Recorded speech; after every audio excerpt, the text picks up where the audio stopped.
Assalamualaikum warahmatullahi wabarakatuh. Kam jirtan kabajamtoota daawwattoota YouTube ya.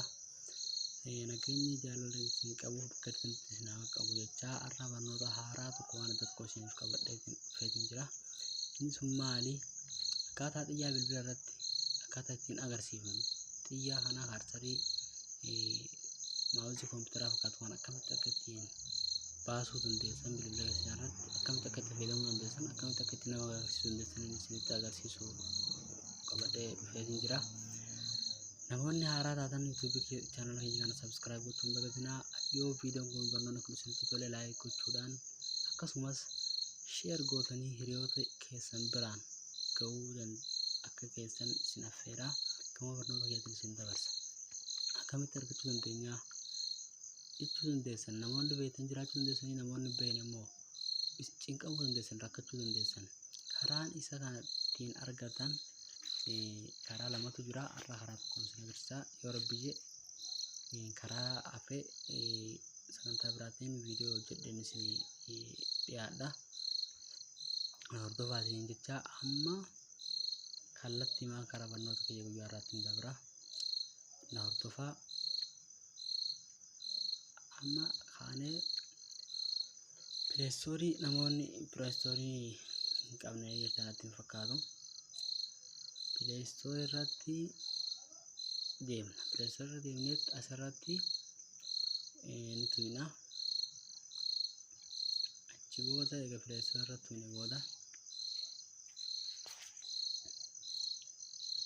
dhufneet bakka sarchi batanii kanarratti ni galtanii sarchi batanii kanarratti kilik goona.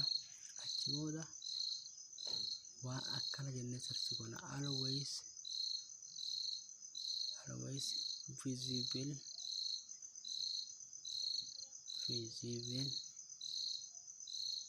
mouse isii tana barreeffamuuf kanaan barreessuu dandeessanii jechuudha.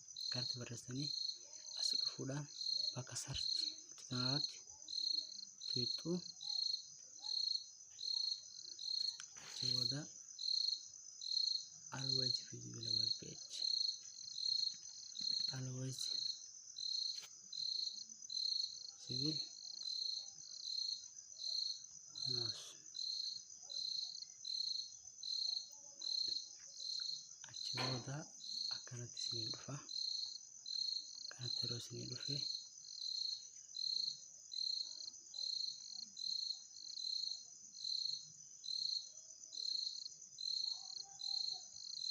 akkanatti isinii dhufa. Achi booda isa kanarratti isa hedduutu jira waan ta'eef kanarratti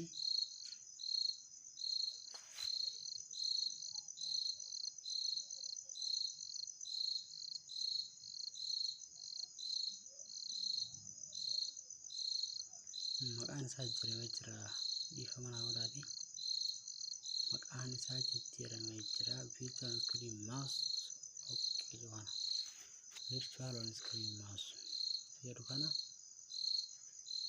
kanarratti dhuftanii download gootan dandanii waan jiruuf download gootanii achi booda bantanii seetingii isaa sirreessuu qabdanii seetingii isaa yeroo sirreessitan akka kana cufaa yeroo kana banaa yeroo kana isin akkuma dhuftaniin dhibantu kanatti yeroo bantan seetingii keessanii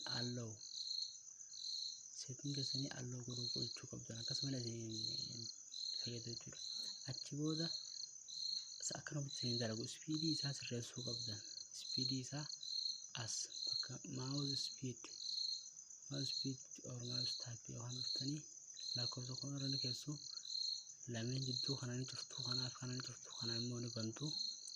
Achi booda as dhuftanii okay jettanii itti fayyadamuu dandeessanii jechuudha. Kanaafuu yoo barnoonni kun isinitti tole subscribe share gochuudhaan like gootanii hiriyoota keessaniin akka biraan keessan abdiin qabaa. Galatoomaa fadhaa nagaan jiraadha.